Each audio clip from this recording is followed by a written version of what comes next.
ನಮ್ಮದು ನಾವು ನಮ್ಮ ಮ್ಯಾನಿಫೆಸ್ಟೋನಲ್ಲೇ ಹೇಳಿದ್ದೀವಿ, socio economic and caste census ಆಗಬೇಕು ಅಂತ ಹೇಳಿದ್ದೀವಿ. ನನಗೆ ಗೊತ್ತಿಲ್ಲ ಅವರು ಬರೀ ಕ್ಯಾಟ್ ಸೆನ್ಸಸ್ ಮಾಡ್ತಾರಾ, ಸೋಷಿಯೋ ಎಕನಾಮಿಕ್ ಸರ್ವೆ ಮಾಡ್ತಾರಾ ಏನು ಅಂತ ಗೊತ್ತಿಲ್ಲ. ಅದು ನೋಡ್ಬಿಟ್ಟು ಹೇಳ್ತೀನಿ ನಾನು. ಬರೀ ಈಗಿರ್ತಕ್ಕಂಥದ್ದು ಕ್ಯಾಟ್ ಸೆನ್ಸಸ್ ಮಾಡ್ತೀವಿ ಮತ್ತು ಜನಗಣತಿ ಮಾಡ್ತೀವಿ ಅಂತ ಹೇಳಿದ್ದಾರೆ. ಸೆನ್ಸಸ್ ಆ್ಯಂಡ್ ಕ್ಯಾಟ್ ಸೆನ್ಸಸ್ ಅದೇ ಸರಿಯಪ್ಪ. Socio economic survey is very important. Social justice ಮಾಡಬೇಕಾದ್ರೆ ಸೋಷಿಯೋ ಎಕನಾಮಿಕ್ ಸರ್ವೆ ಮಾಡಬೇಕಾಗ್ತದೆ. ಹೇಳಿ ಇನ್ನೇನು. ರಾಜ್ಯದಲ್ಲಿ ಜಾತಿ ಗಣತಿ ವಿಚಾರ ಬಂದಾಗ ಸಾಕಷ್ಟು ಟೀಕೆಗಳು ಕೇಳಿ ಬಂದಿರುವಂತದ್ದು, ಈಗ ಮತ್ತೆ ಮೇಲ್ಗಡೆಯೂ ಕೂಡ ಅದಕ್ಕೆ ಮುಂದಾಗ್ತಾ ಇದ್ದಾರೆ. ಇಲ್ಲಿ ನೀವು ರಾಜ್ಯದಲ್ಲಿ ಒಂದು ವಿಚಾರಕ್ಕೆ ಸಂಬಂಧಪಟ್ಟಂಗೆ ಮಂಡನೆ ಮಾಡುವಂತ ಸಂದರ್ಭದಲ್ಲಿ ಸಾಕಷ್ಟು ಟೀಕೆಗಳು ಅದು ಕ್ಯಾಬಿನೆಟ್ನಲ್ಲಿ ಮಂಡಿಸಿದ್ದೀವಿ. ನಾನು ಎಲ್ಲ ಸಚಿವರಿಗೂ ಕೂಡ ಒಪಿನಿಯನ್ ಕೊಡಿ ಅಂತ ಹೇಳಿದ್ದೀನಿ. ಅವರು ರೈಟಿಂಗ್ನಲ್ಲಿ ಕೊಡ್ತೀವಿ ಅಂತ ಹೇಳಿದ್ದಾರೆ.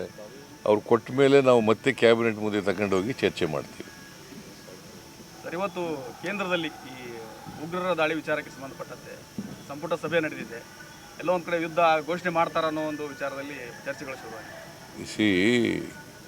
ಯುದ್ಧ ಅನಿವಾರ್ಯ ಆದರೆ ಯುದ್ಧ ಮಾಡಲಿ, ನಮ್ಮದೇನು ವಿರೋಧ ಇಲ್ಲ. ಅದಕ್ಕೆ ಯುದ್ಧ ಮಾಡೋಕ್ಕೆ ಪಾಕಿಸ್ತಾನದ ಮೇಲೆ ಯುದ್ಧ ಮಾಡಿ ಭಯೋತ್ಪಾದನೆ ಮೂಲೋತ್ಪಾಟನೆ ಮಾಡಬೇಕು, ಭಯೋತ್ಪಾದನೆಯನ್ನು ನಾಶ ಮಾಡಬೇಕು.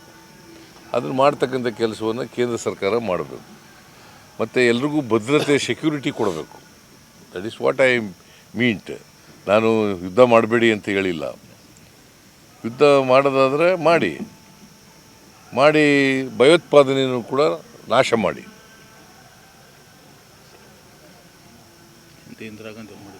ಹಿಂದೆ ಇಂದಿರಾ ಗಾಂಧಿಯವರು 1971ನಲ್ಲಿ ಪಾಕಿಸ್ತಾನದ ವಿರುದ್ಧ ಮಾಡಿ ಪಾಕಿಸ್ತಾನದವರನ್ನು ಬಗ್ಗು ಬಡಿದಿದ್ರು. ಸುಮಾರು 80,000 ಜನ ಸೈನಿಕರನ್ನು ಶರಣಾಗತರಾಗಿದ್ದರು. ಪಾಕಿಸ್ತಾನ ಸೈನಿಕರು 80,000 ಜನ ಶರಣಾಗತರಾಗಿದ್ದರು. ಸರ್, ಇದೇ ಈ ಟೆರರಿಸ್ಟ್ ವಿಚಾರಕ್ಕೆ ಸಂಬಂಧಪಟ್ಟಂಗೆ ಇದು ಕಾಂಗ್ರೆಸ್ ಬಿಜೆಪಿ ಮಧ್ಯೆ ಸಾಕಷ್ಟು ಟ್ವೀಟ್ ವಾರಗಳು ನಡೀತಾ ಇದ್ವು. ನಿನ್ನೆ ಮೋದಿಯವರ ತಲೆ ಇಲ್ಲರದ ಒಂದು ಫೋಟೋನ ಅಂಟಿಸಿ ಕಾಂಗ್ರೆಸ್ ಟ್ವೀಟ್ ಮಾಡಿತ್ತು. ಇವತ್ತು ಅದನ್ನು ಡಿಲೀಟ್ ಮಾಡಿದೆ.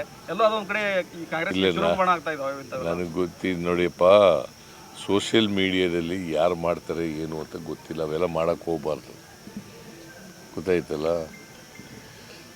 ನರೇಂದ್ರ ಮೋದಿಯವ್ರದ್ದು ಮಾಡಬಾರ್ದು, ಇನ್ನೊಂದಿಬ್ಬರದ್ದು ಕೂಡ ಮಾಡಬಾರ್ದು,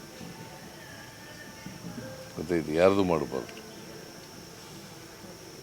ಸ್ವಾತಂತ್ರ್ಯ ಇದೆ ಅಂಥೇಳಿ, ನಮಗೆ ವಾಕ್ ಸ್ವಾತಂತ್ರ್ಯ ಇದೆ, ವ್ಯಕ್ತಿ ಸ್ವಾತಂತ್ರ್ಯ ಇದೆ ಅಂತ ಏನೆಲ್ಲ ಮಾಡೋಕ್ಕಾಗಲ್ಲ. ಹಾಗೂ ಇನ್ನೊಬ್ಬರಿಗೆ ಡಿಫೇಮ್ ಮಾಡ್ತಕ್ಕಂಥ ಕೆಲಸ ಮಾಡಬಾರ್ದು.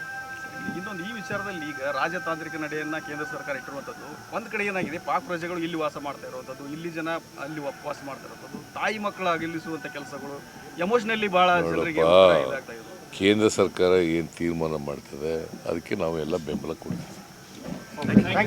Thank you sir.